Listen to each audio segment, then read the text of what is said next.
Good morning students. बेटा हम पिछले टर्न में इसकी थ्योरी पढ़ी थी।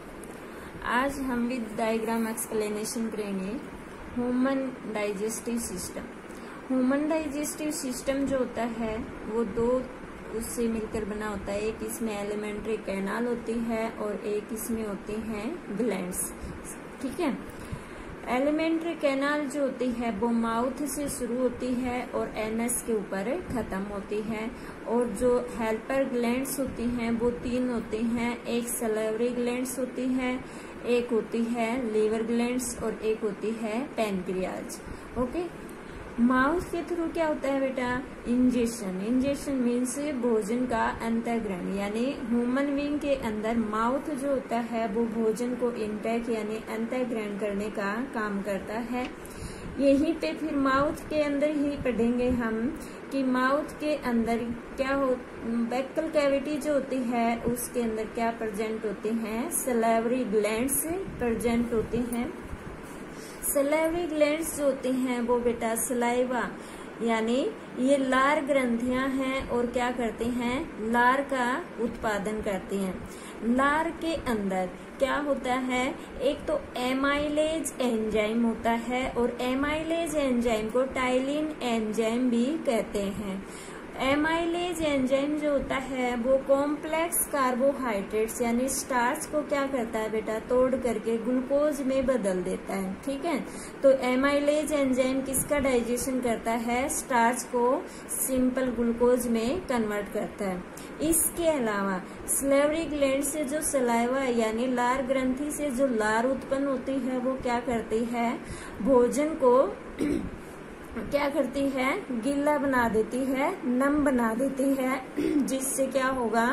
हमारे गले में अटकेगा नहीं, रूखापन नहीं आएगा। ठीक है, फिर यहाँ से भोजन जो होता है वो क्या होगा? थोड़ा बहुत डाइजेस्ट हो जाता है और फिर इससे नेक्स्ट ये जो पाइप लाइक स्ट्रक्चर दिख रही है बेटा ये क्या कहलाती है? Oesophagus. Oesophagus means food pipe. ठीक है, ये फूड पाइप यानी भोजन नली ये सिर्फ और सिर्फ क्या करती है?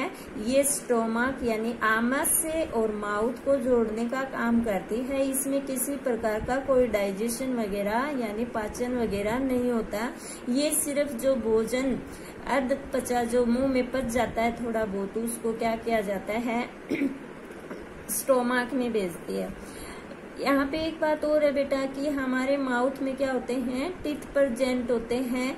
तो इस तरह से हम ये कह सकते हैं कि मुंह के अंदर मैकेनिकल डाइजेशन भी होता है और एक केमिकल डाइजेशन भी होता है। मैकेनिकल मीन्स दांत जो होते हैं वो बड़े बड़े टुकड़ों को काट काट कर छोटे छोटे टुकड़ों में बदलते हैं। ये तो हो गई मैकेनिकल फिजिकल प्रोसेस। ठीक है, यानी भौतिक क्रिया। और ये रासायनिक क्रिया क्या हो गई? ये सलेवरी ग्लैंड से जो एमाइलेज एंजाइम उत्पन्न होता है वो कॉम्प्लेक्स स्टार्च यानी जटिल कार्बोहाइड्रेट्स को सिंपल ग्लूकोज में बदलता है। अब यहाँ से आ जाओ बेटा स्टोमक पे। स्टोमक जो होता है उसके से जूस रिलीज होते हैं और उन जूस को क्या कहते हैं? गैस्ट्रिक जूस कहते हैं। ठीक है, गैस्ट्रिक जूस के अंदर तीन प्रकार के कंपोनेंट्स होते हैं। एक तो होता है पेप्सिनोजन एंजाइम और एक होता है हाइड्रोक्लोरिक एसिड हाइड्रोक्लोरिक एमएल और एक होता है म्यूकस। ठीक है, इन तीनों के अलग अलग काम है बेटा। हाइड्रोक्लोरिक अम्ल जो होता है वो दो तरह के काम करता है। एक तो क्या करता है? इससे से जो पेप्सिनोजन एंजाइम रिलीज होता है उत्पन्न होता है वो इनएक्टिव फॉर्म में होता है और एसिडिक मीडियम यानी अम्लीय माध्यम मिलेगा तभी वो क्रियाशील होगा। तो हाइड्रोक्लोरिक अम्ल क्या करेगा? उसको एसिडिक अम्लीय माध्यम उपलब्ध करवाएगा और पेप्सिनोजन एंजाइम किस में बदल जाएगा? पेप्सिन एंजाइम में बदल जाएगा। और पेप्सिन एंजाइम जो होता है वो क्या करेगा? प्रोटीन को तोड़ करके एमिनो अम्ल में बदल देगा। ठीक है, ये तो हो गया एक काम। दूसरा काम क्या करता है? जो हाइड्रोक्लोरिक एसिड अम्ल जो होता है वो यदि हमारे फूड के साथ फॉरिजन पार्टिकल्स यानी अदर जो सब्सटेंस या दूसरे कीटाणु वगैरह बैक्टीरिया वगैरह आ जाते हैं तो उनको क्या करता है, खत्म करता है। हो गए हाइड्रोक्लोरिक अम्ल के काम। दूसरा है फिर पेप्सिन एंजाइम। पेप्सिन एंजाइम क्या करता है, प्रोटीन का पाचन करता है। तीसरा है म्यूकस।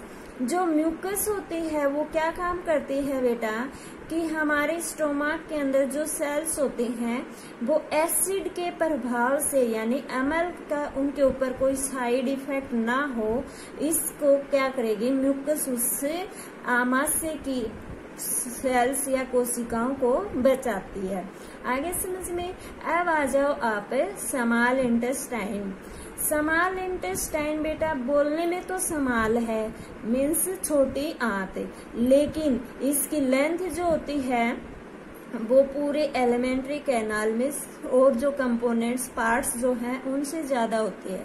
यानी इसकी स्मॉल इंटेस्टाइन की लेंथ जो होती है वो लगभग 6.5 मीटर होती है। ठीक है। स्मॉल इंटेस्टाइन में फूड आता है यानी स्टोमक से यहाँ पे भोजन आता है। यहाँ से जब भोजन आता है तो इसके अंदर क्या होता है, स्पाइनेक्टर वाल होते हैं, यानी जैसे वाल नल को बंद करने चालू करने के लिए होता है ना, वैसे ही यहाँ पे भी स्पाइनेक्टर वाल होता है। और वो वाल क्या करता है, जो भोजन यहाँ आ जाता है छोटी आंत में वो वापिस भेजने से रोकता है। ठीक है।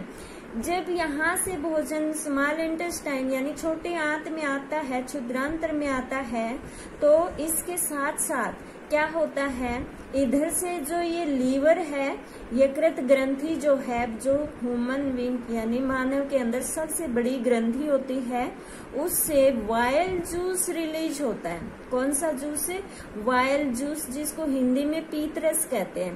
पीतरस आता है इसके साथ। और इधर ये जो लीफ लाइक यानी पत्ती जैसी जो ग्लैंड्स दिख रही है, इसको पैनक्रियाज अग्नाशय ग्रंथि कहते हैं। और इससे जो जूस उत्पन्न होते हैं उनको पैनक्रिएटिक अग्नाशयिक रस कहते हैं। वो भी कहाँ आ जाते हैं, छोटी आंत के अंदर आ जाते हैं। अब ये जो वाइल जूस होता है ये होता है बेसिक नेचर वाला, और जो यहाँ से भोजन गया था वो कैसा था, एसिडिक नेचर वाला। तो ये जो वाइल जूस है ये इस एसिडिक नेचर को क्या करेगा, न्यूट्रलाइज कर देगा। ठीक है। जब लीवर से यानी यकृत से जब वाइल जूस पीतरस स्रावित होता है तो उसको टेम्परेरी रूप से कहाँ स्टोर किया जाता है, गॉल ब्लैडर के अंदर स्टोर किया जाता है। ठीक है। फिर पैनक्रिएटिक जूस जो होता है उसके अंदर क्या होते हैं बेटा, बहुत सारे एंजाइम्स होते हैं। बहुत सारे एंजाइम्स जो होते हैं वो अलग अलग जो हमारे पोषक तत्व होते हैं उनको क्या करेंगे, पाचित करेंगे, यानी जटिल रूप से उनको सरल रूप में बदल देंगे। यानी complex substances is convert into simple substances. कहाँ पे, स्मॉल इंटेस्टाइन में। स्मॉल इंटेस्टाइन में ही कंप्लीट डाइजेशन होता है बेटा। तो ये भी क्वेश्चन बनता है यहाँ पे कि भोजन का पूर्ण पाचन कहाँ पे होता है, क्षुद्रांतर छोटी आंत यानी स्मॉल इंटेस्टाइन में। और भोजन का पाचन शुरू कहाँ हो जाता है, भोजन का पाचन मुंह में शुरू हो जाता है, जो एमाइलेज एंजाइम्स के थ्रू होता है। ठीक है। फिर क्या होता है, कंप्लीट डाइजेशन होने के बाद में जो छोटी आंत होती है, क्षुद्रांतर होते हैं स्मॉल इंटेस्टाइन, उसके अंदर फिंगर लाइक क्या होती हैं, आउट ग्रोथ प्रेजेंट होती है। और वो क्या काम करती हैं, वो जो भोजन पच जाता है उसको अब्जॉर्ब करने का यानी अवशोषित करने का काम करते हैं। ठीक है। तो 3 स्टेप हो गई, कौन कौन सी, इंजेशन, उसके बाद में डाइजेशन, और 3rd स्टेप हमने क्या पढ़ी थी, एब्जॉर्प्शन। एब्जॉर्प्शन किसके थ्रू होता है, यानी अवशोषण किसके द्वारा होता है, क्षुद्रांत्र की आंतरिक भित्ति पे जो उंगली नुमा प्रवर्ध होते हैं वो भोजन को क्या करते हैं, पचे हुए भोजन का अवशोषण करते हैं।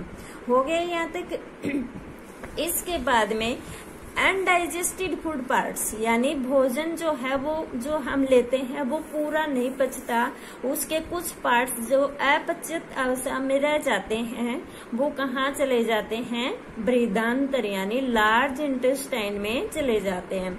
लार्ज इंटेस्टाइन में क्या होता है बेटा, ज्यादा से ज्यादा उस अनडाइजेस्टेड यानी अपचे भोजन से वाटर का अवशोषण होता है, पानी का अवशोषण होता है, और फिर उस जो बचा हुआ अपचा भोजन होता है उसको मल में बदल दिया जाता है, यानी फीकल मैटर वेस्ट मैटर में कन्वर्ट हो जाता है। वेस्ट मैटर से लार्ज इंटेस्टाइन से होता हुआ फिर कहाँ उसको स्टोर करके रखा जाता है, रेक्टम के अंदर वो स्टोर रहता है। और जब सेनेसेशन यानी कि फीलिंग होती है उस दौरान वेस्ट मटेरियल्स या फीकल मैटर को क्या किया जाता है, एनएस के थ्रू बॉडी से बाहर रिलीज कर दिया जाता है। ये तो थे बेटा क्या, ह्यूमन डाइजेस्टिव सिस्टम। इसमें हमने पूरी एलिमेंट्री कैनाल के बारे में पढ़ा है, और प्लस में जो सैलिवरी ग्लैंड्स, लीवर और पैनक्रियाज जो हेल्पर ग्लैंड्स हैं जिनसे जूस रिलीज होते हैं उनके बारे में पढ़ा है। सारी स्टेप्स इनके बेटा कंप्लीट हो गए, मीन्स इंजेक्शन भी हो गया, डाइजेशन भी हो गया, फिर उसका क्या हो गया, अब्जॉर्प्शन हो गया, और उसके बाद में जो विलाई अब्जॉर्ब कर लेती हैं फिर उससे अब्जॉर्ब यानी अवशोषित भोजन को शरीर की हर एक कोशिका क्या करती है, ऊर्जा उत्पादन करने में उसका उपयोग करती है, जिसको क्या कहते हैं, एसिमिलेशन यानी समांगीकरण कहते हैं। और अपचे भोजन को लार्ज इंटेस्टाइन यानी बृहदान्त्र से होते हुए रेक्टम मलाशय से वो एनएस के थ्रू बाहर रिलीज हो जाते हैं। ह्यूमन डाइजेस्टिव सिस्टम कंप्लीट हो चुका है बेटा। यहाँ तक किसी को दिक्कत हो तो आप पूछ सकते हो, और नेक्स्ट कल करेंगे। Thank you.